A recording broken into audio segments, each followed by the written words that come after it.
Hello friends, welcome to PK job update.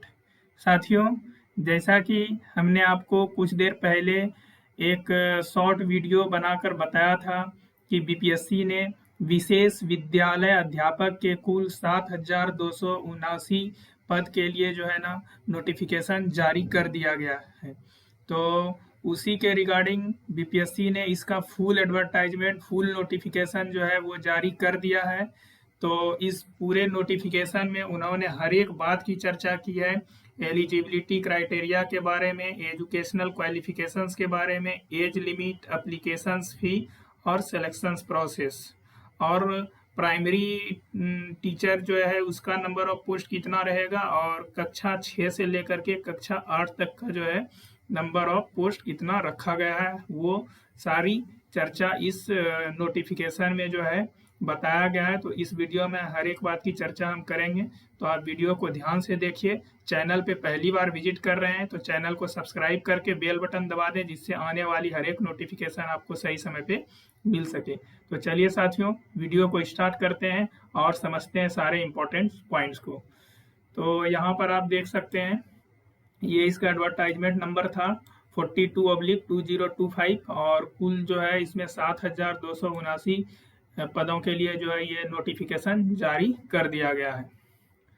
और यहाँ पर आप देख सकते हैं कक्षा 1 से 5 तक के लिए जो है कुल कितना पद है, 5,534 पद जो है कक्षा 1 से 5 के लिए निकाला गया है।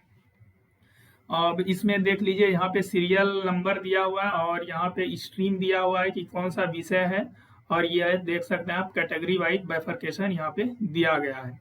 जैसे सीरियल 1 में देखिए तो प्रमस्तिष्कीय पक्षाघात, ये हो गया विषय आपका। यहाँ पर आप देख सकते हैं जनरल में 128 सीट है, अनारक्षित महिला के लिए 52, अनुसूचित जाति के लिए 44, अनुसूचित जाति महिला के लिए 10, अनुसूचित जनजाति के लिए 1, अत्यंत पिछड़ा वर्ग के लिए 58, अत्यंत पिछड़ा वर्ग महिला के लिए 19, पिछड़ा वर्ग के लिए 31, पिछड़ा वर्ग महिला के लिए 6, और आर्थिक रूप से कमजोर वर्ग के लिए 22, आर्थिक रूप से कमजोर वर्ग महिला के लिए 1, पिछड़े वर्ग की महिला के लिए 1। इस तरह से ओवरऑल कितना पद हो गया, तो कुल जो है 285 जो है पोस्ट हो गया। और यहाँ पर आरक्षित पद के बारे में कुछ बताया गया है। और उसी तरह से सीरियल नंबर 2 देखिए तो पूर्ण दृष्टि बाधित के लिए टोटल 558 पोस्ट निकाला गया है। श्रवण बाधित के लिए जो है 988 पोस्ट निकाला गया है। और आगे देखिए, लो विजन अल्प दृष्टि बाधित के लिए 931 पोस्ट निकाला गया है। स्पीच एंड लैंग्वेज के लिए 1370 पोस्ट निकाला गया है। इंटेलेक्चुअल डिजेबिलिटी के लिए 544 पोस्ट है। और स्वलीनता के लिए जो है 92 पोस्ट निकाला गया है। स्पेसिफिक लर्निंग डिजेबिलिटी के लिए 478 पोस्ट निकाला गया है। और मल्टीपल डिजेबिलिटी के लिए जो है 288 पोस्ट निकाला गया है। इस तरह से ओवरऑल यदि आप देखेंगे तो यहाँ पर प्राइमरी टीचर के लिए जो है वो 5,534 पोस्ट के लिए टोटल ये वैकेंसी निकाली गई है। यहाँ पर देखिए, सैलरी की बात करें तो सैलरी जो है यहाँ पर फिक्स सैलरी जो है वो 25,000 रुपया पर मंथ रखा गया है। तो इसमें सारा यदि आप अलावेंस वगैरह जोड़ लेंगे तो आपको 38,000 के आसपास जो है आपका सैलरी यहाँ पर बन जाएगा। अब बात करते हैं कक्षा 6 से 8 तक के लिए। तो यहाँ पर कुल जो है पदों की संख्या आप देख सकते हैं 1745 पद जो है कक्षा 6 से 8 के लिए निकाला गया है।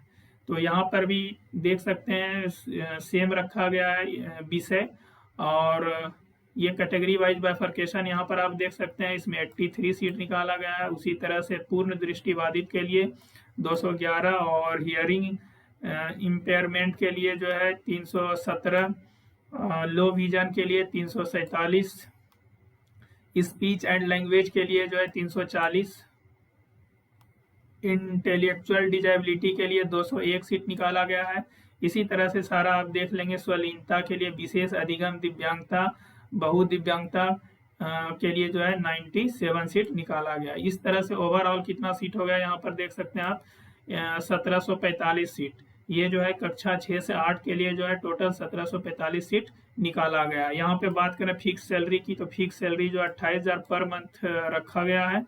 यहाँ पर ओवरऑल यदि बात करें तो 45 to 50,000 के आसपास जो है आपको टोटल सैलरी पर मंथ मिलने वाला है, टोटल अलावेंस को ऐड करने के बाद।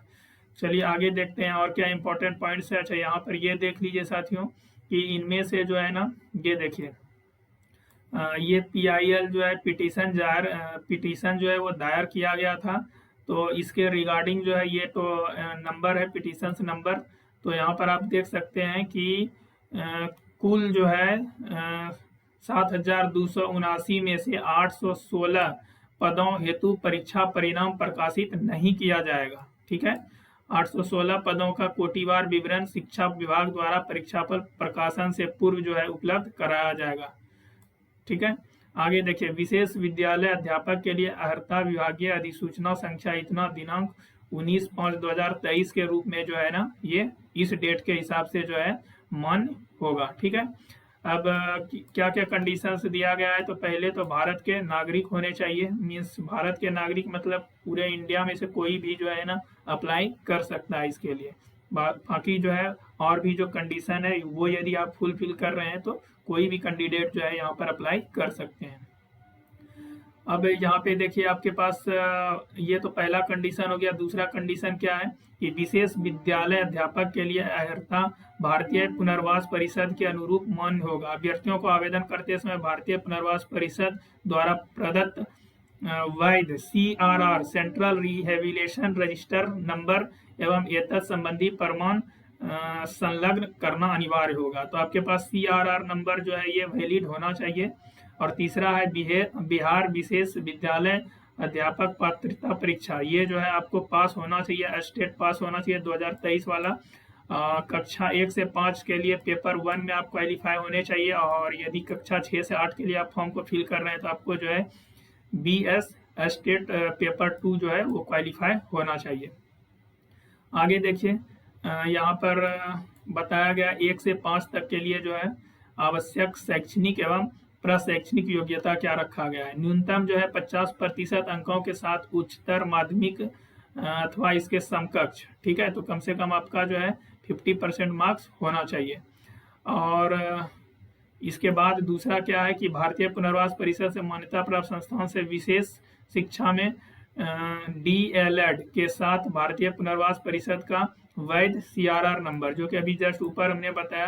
ठीक है, तो ये जो है पहला तो सबके लिए कंपलसरी है और दूसरा और तीसरा में कोई भी एक चल जाएगा, क्योंकि देख सकते हैं यहाँ पर या लिखा है, तो या तो ये या तो ये क्या है कि भारतीय पुनर्वास परिषद से मान्यता प्राप्त संस्थान से विशेष शिक्षा में DLED सर्टिफिकेट या फिर डिप्लोमा जो विशेष शिक्षा में DLED के समकक्ष हो के साथ भारतीय पुनर्वास परिषद का वैध CRR नंबर जो है वो धारित होना चाहिए।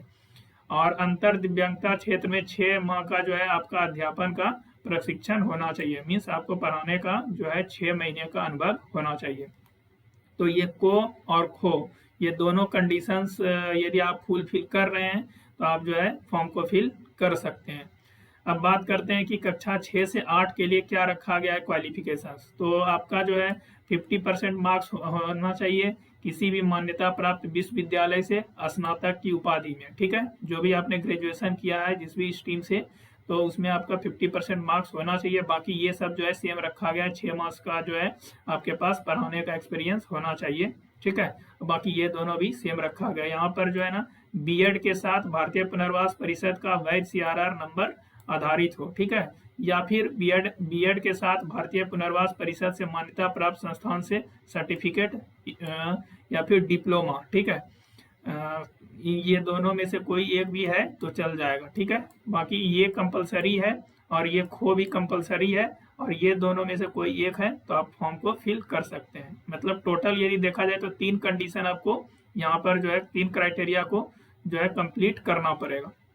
ठीक है, अब आगे देखिए, तो यहाँ पे बताया गया है कि जैसे किसी के पास 6 माह का दिव्यांगता कोर्स में जो है पढ़ाने का प्रशिक्षण का जो है नहीं है सर्टिफिकेट, तो उनको जो है ज्वाइनिंग करा दिया जाएगा, लेकिन उसको 2 वर्ष के अंदर जो है ये 6 माह का जो है प्रशिक्षण वाला जो है सर्टिफिकेट वहाँ पर जो है जमा करना पड़ेगा। ठीक है, इसके लिए अलग से आपको जो है 6 माह का कोर्स करने के लिए आपको अलग से अवकाश भी मिलेगा। एज लिमिट की यदि बात करें तो 1/8/2025 से आपका एज का काउंट किया जाएगा मिनिमम एज 18 साल रखा गया है, मैक्सिमम एज 37 ईयर्स रखा गया है। तो ये देख सकते हैं यहाँ पर ये नियमावली आपका जो है 1/8/2023 को ही कंप्लीट हो गया है। तो आपको 2 साल का मीन्स यहाँ पर एज का छूट दिया जा रहा है, ठीक है, क्योंकि एज लिमिट तो 1/8/2025 के हिसाब से काउंट किया जा रहा है ना। तो ये हो गया 37 ईयर्स आपका जनरल के लिए, और यदि आप ओबीसी से बिलोंग करते हैं तो 40 ईयर्स तक फॉर्म को फिल कर सकते हैं, और SC/ST या फीमेल से बिलोंग कर रहे हैं तो आप जो है 42 ईयर्स तक फॉर्म को फिल कर सकते हैं। और या यदि एक्स सर्विसमैन जो है उनके लिए जो यहाँ पर दिया गया है 60 ईयर्स तक फॉर्म को फिल कर सकते हैं। सो आगे देख लेते हैं क्या इंपॉर्टेंट पॉइंट्स है। सिलेक्शन प्रोसेस की बात कर लेते हैं। तो यहाँ पर लिखित परीक्षा होगा और वो भी MCQ टाइप, ठीक है, मल्टीपल चॉइस क्वेश्चंस रहेंगे सारे। तो यहाँ पे देख लीजिए, सबसे पहले बात कर लेते हैं कक्षा 1 से 5 तक के लिए जो है।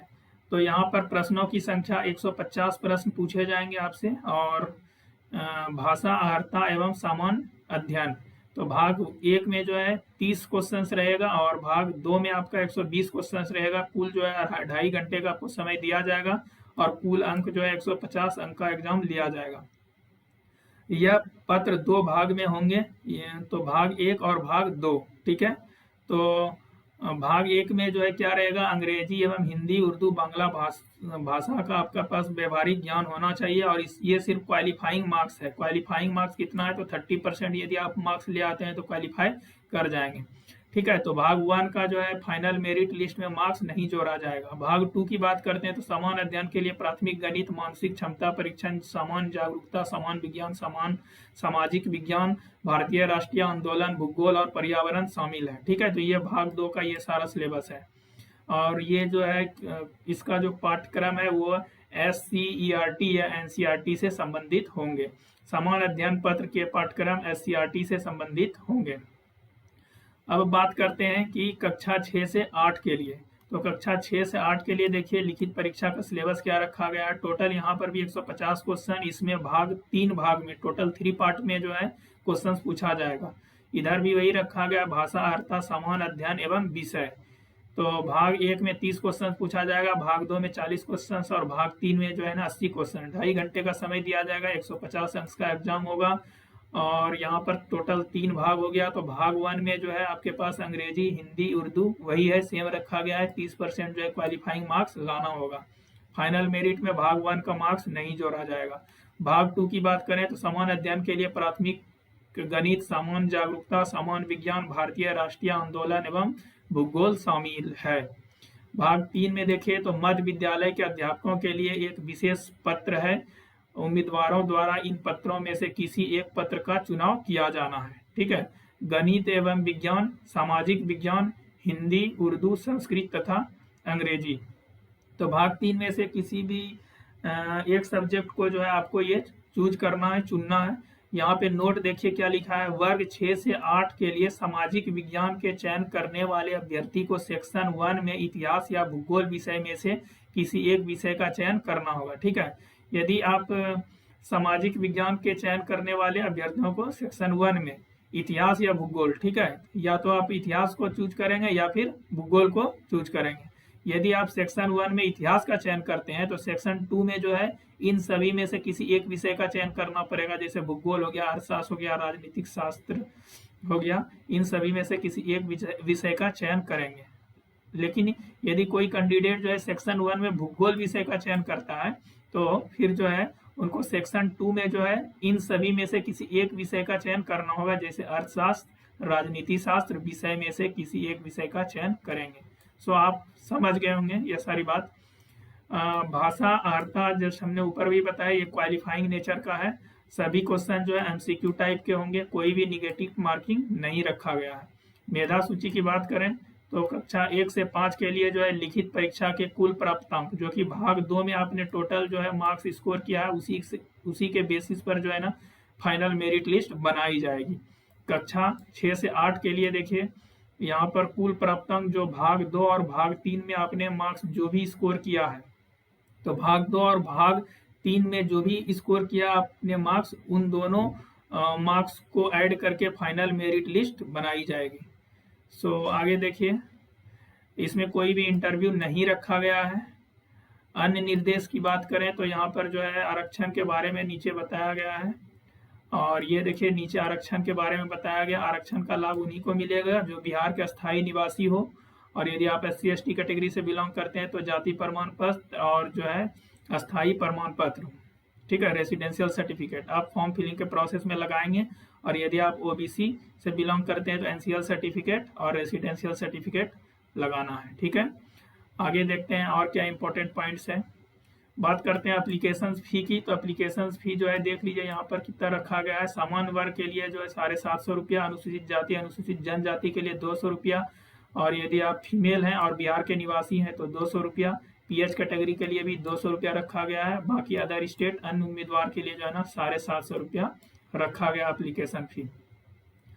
बायोमेट्रिक फ़ी जो है 200 रुपया रखा गया है। यदि आप आधार की जानकारी नहीं देते हैं फॉर्म फिलिंग के प्रोसेस में तो आपको 200 रुपीज़ एक्स्ट्रा जो है एज अ बायोमेट्रिक फ़ी देना पड़ेगा। आगे बढ़ते हैं। ये हमने आपको शॉर्ट नोटिस में भी बताया था कि ऑनलाइन आवेदन करने की तिथि जो है वो 2 जुलाई से स्टार्ट हो जाएगी, और आप जो है ये 28 जुलाई तक आवेदन कर सकते हैं। बाकी यहाँ पर बताया गया है कि किस तरह से आपको जो है ऑनलाइन प्रोसेस कंप्लीट करना है, तो ये सारा आपको पता ही होगा किस तरह से करना है। जिनको नहीं पता है वो कमेंट सेक्शन में यदि कोई डाउट है तो पूछ सकते हैं। ये सारा स्टेप जो है आपको फॉलो करना पड़ता है। 1 से 6 स्टेप को यदि आप फॉलो करेंगे तो फाइनली जो आप सबमिट कर सकते हैं। जो भी आप डेटा फिल करेंगे ध्यान से फिल करिएगा, क्योंकि बाद में आपको एडिट का ऑप्शन नहीं मिलेगा। और ये रहा ऑफिशियल नोटिस। सो साथियों, आपको सारी जानकारी समझ में आ गई होगी। यदि आपको कोई डाउट है तो आप हमसे कमेंट में पूछ सकते हैं, और आप अपना फॉर्म फिलिंग का प्रोसेस कंप्लीट करके साथियों आप अपना जो है प्रिपरेशन को स्टार्ट कर दीजिए, ठीक है। तो कोई डाउट होगा तो कमेंट में पूछ लीजिएगा, और ऐसे ही इंपॉर्टेंट अपडेट्स के लिए चैनल को सब्सक्राइब करके बेल बटन दबा दें, जिससे आने वाली हर एक नोटिफिकेशन आपको सही समय पे मिल सके। तो फिर मिलते हैं साथियों किसी नेक्स्ट वीडियो में न्यू अपडेट के साथ। Thank you.